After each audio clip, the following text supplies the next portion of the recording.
Greetings and welcome to the first pod of 2018. My name is Mark West, and if you swim in the Sydney region, you might like to check in on Beachwatch.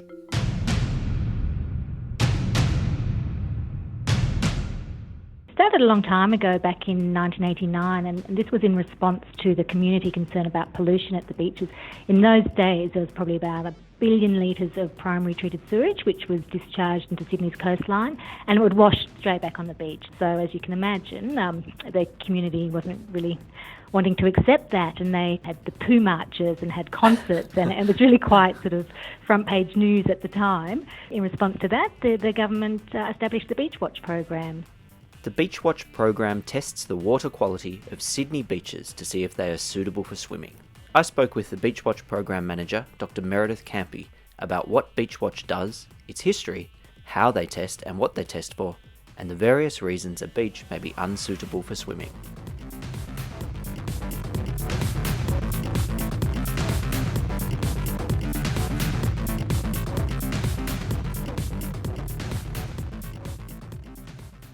Well, we're a New South Wales government program which monitors beach water quality, so people can make informed decisions about where and when to swim. So quite simply, we just go to the beaches, we collect water samples and we test them for bacteria, which can show if there's signs of fecal contamination, and then we just assess whether it's safe for swimming.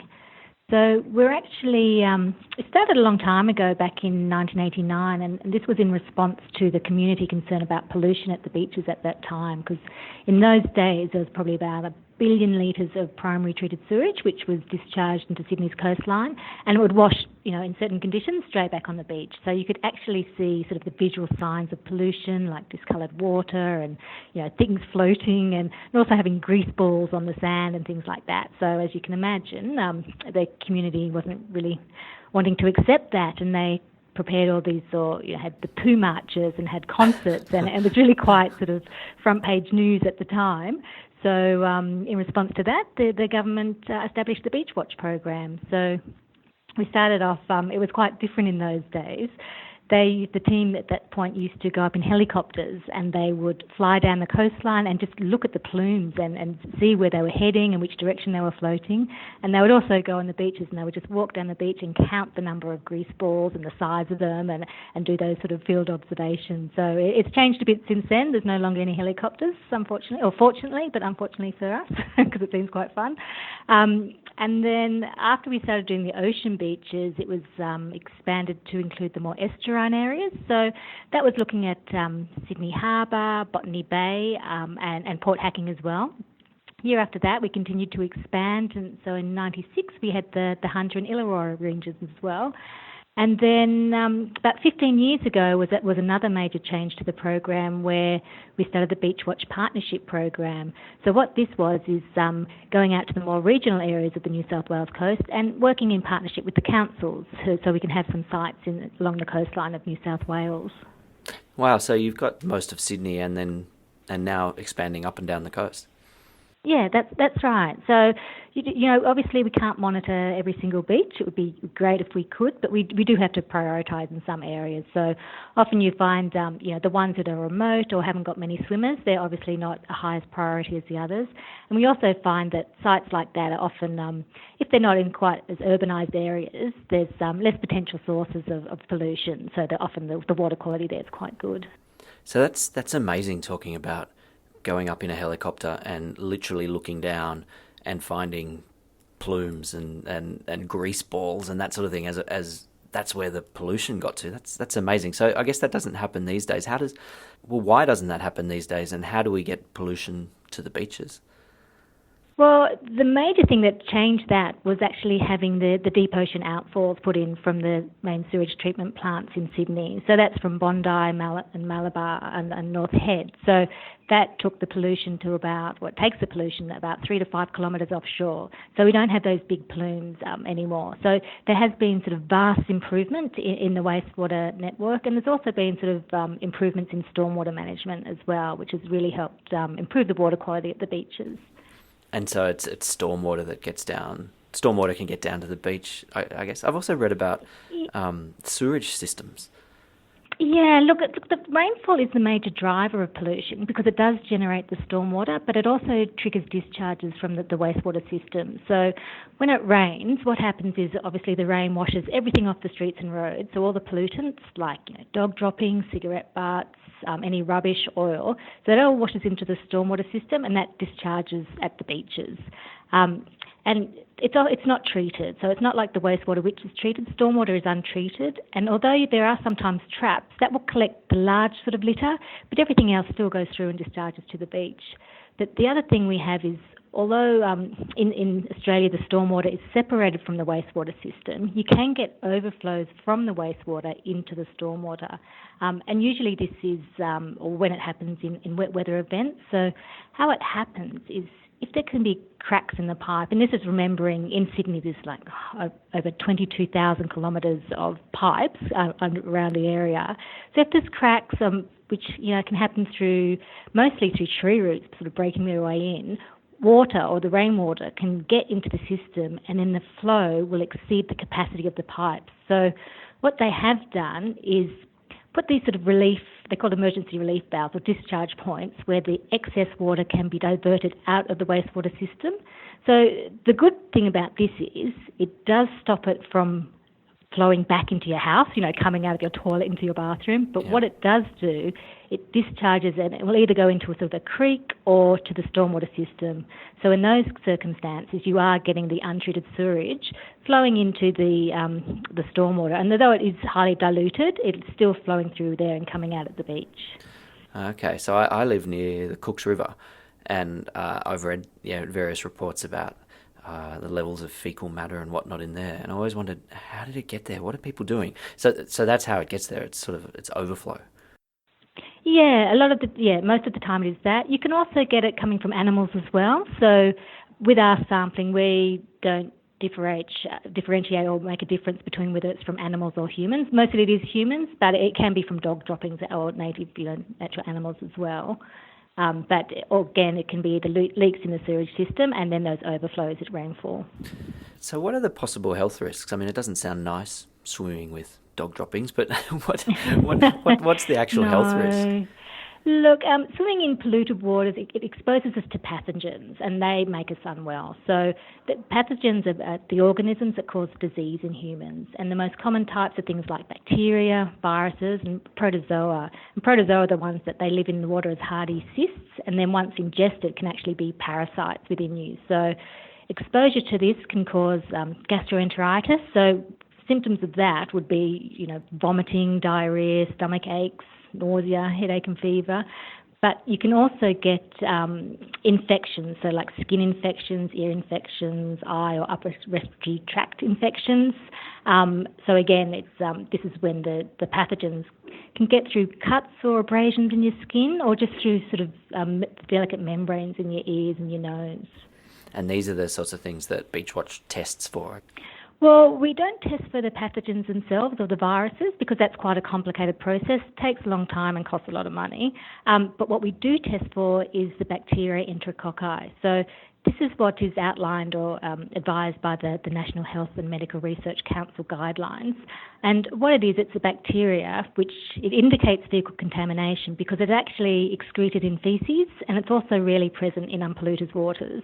And they've also been shown to have a clear dose-response relationship to disease, so it's a good way to see the risks that would be there in the water.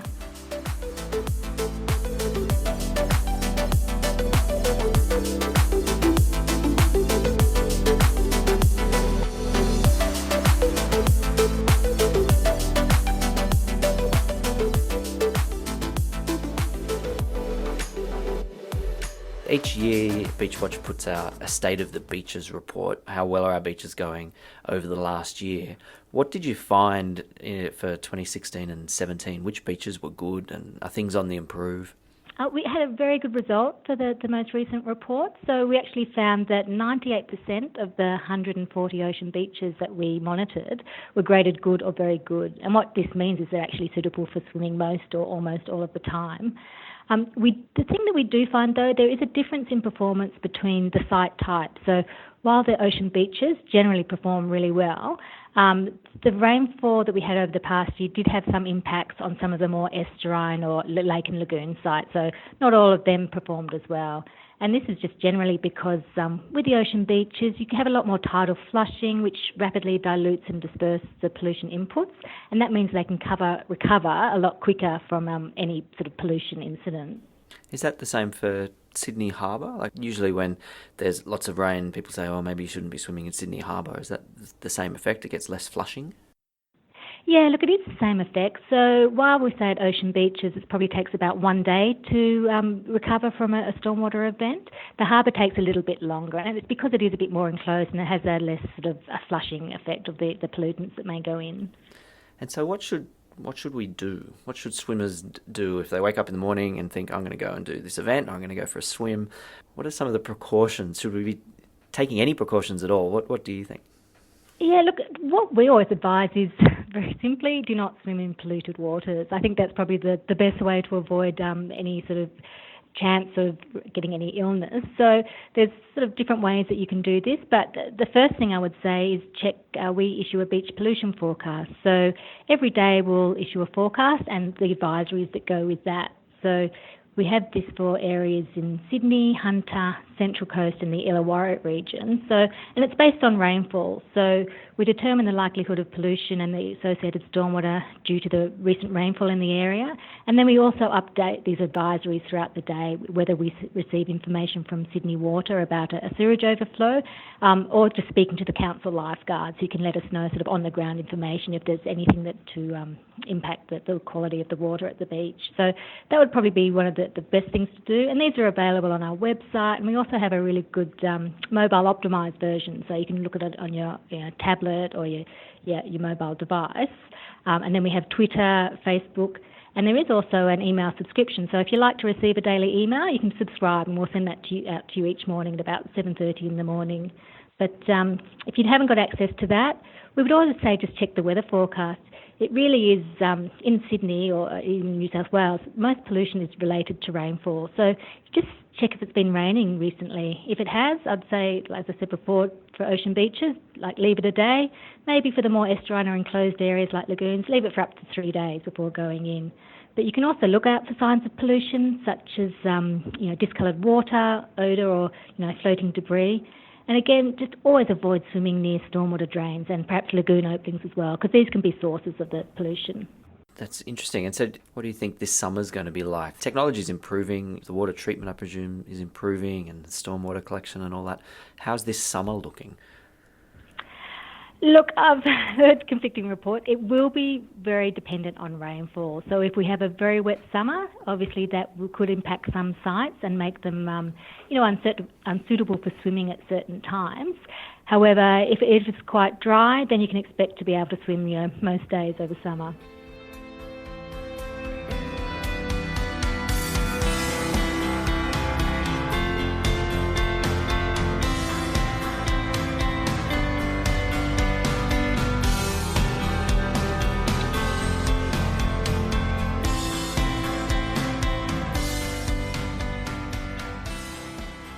Do you know how Sydney compares to Australia or the rest of the world? Look, there's no sort of global ranking of beaches, but I would confidently say that Sydney's beaches would be up there with the best. I think the fact that there is, 98% of them are suitable for swimming, most or almost all of the time is just an indication of how amazing they are, particularly given the fact that we're a very big city, highly urbanised, as I mentioned, over 22,000 kilometres of wastewater network flowing through underneath it, and we're still suitable for swimming. So I think that's an amazing result. Yeah, and that's amazing. So it's only, in the recent past where I've learnt that, if the sewerage systems gets blocked by something like this, that the overflow goes into the stormwater. I mean, I hadn't thought that through before, so I didn't know that, and that's quite shocking in a way, because that goes directly to the beach or to the river, doesn't it? It does. So it does come out of the wastewater, or the sewage comes out of the wastewater system and goes straight to the stormwater. And most stormwater is discharged directly on the beach. And if you look around Sydney beaches, you'll see them when you're there. So you often don't notice it, but when you start thinking about it, you can see that they're there. And I think the big issue with stormwater drains at the beaches is often it's a beautiful area, it's nice and shallow, the water's probably a little bit warmer, and people, and I remember as a child myself, used to play in that area. So I think what we always just try and get the message out, that don't swim in the stormwater. As calm and gentle and as warm as it is, it's just not the best place for swimming, because you never know what's going to come out of the drain. And some of those nice little inlets are the places where the kids swim, because it is shallow. There's an inlet into like a lagoon or something like that. Yeah, look, every lagoon's different in areas like that, but it's just that there can sometimes there can be a risk that if there has been a pollution incident or an overflow, that's where it will drain to, so it can impact the water quality at those areas.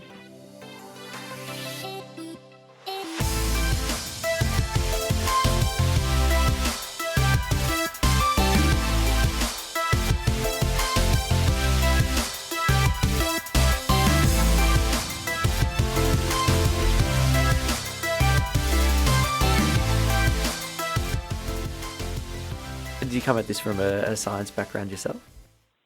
Yes, I have I'm a marine scientist, I guess, so I have a PhD in marine science, so that is my background. So I have worked for doing sort of baseline consultancies and things like that when I was in my past, but I've been with the program now for about 11 years, so it's been quite a while. It's nice to see science actually having a real impact. I mean, I know that's an obvious thing to say, but this is a real impact thing that people can engage with and see the benefits of it. No, it's a great program because it's all evidence-based.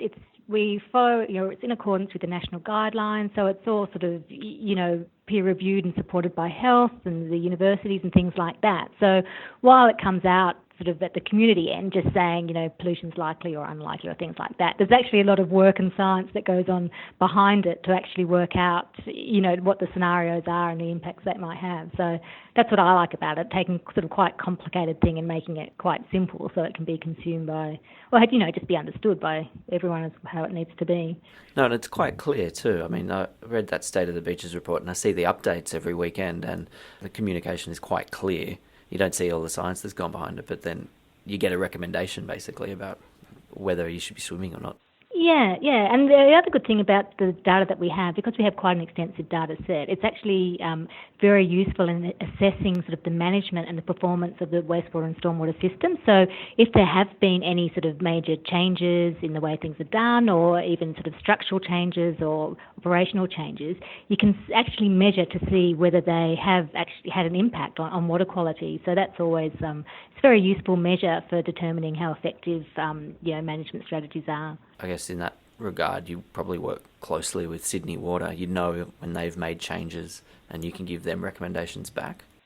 Yeah, it's part of their licensing condition that we collect water quality data and we provide it to them for part of their reporting process that they do for the EPA, so that's where it's useful. And we also provide the data to councils so they can see, identify where there's any sort of hotspots or where there may be issues, and also look to see if, what they have done or strategies that they're using have had an effect in improving the water quality as they were sort of designed to do when they first started.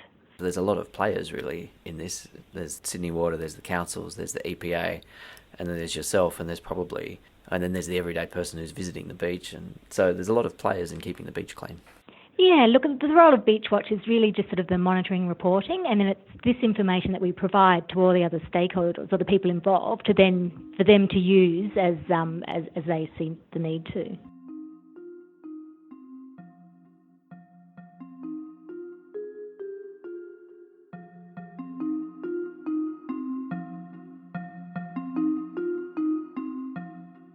Thanks very much for tuning in to today's episode of The Pod, and thanks very much to Dr. Meredith Campey for taking the time to chat to me about the Beachwatch monitoring program. If you'd like any more information on what you heard today, get over to our website at www.thepodpodcast.net. That's www.thepodpodcast.net. And from there, you can find all the different ways you can subscribe to Beachwatch updates, whether it's Twitter, Facebook, or a daily pollution email. If it's rained recently, I usually check in on their Twitter account. Thanks again. My name's Mark West. I'll catch you on the next edition of The Pod.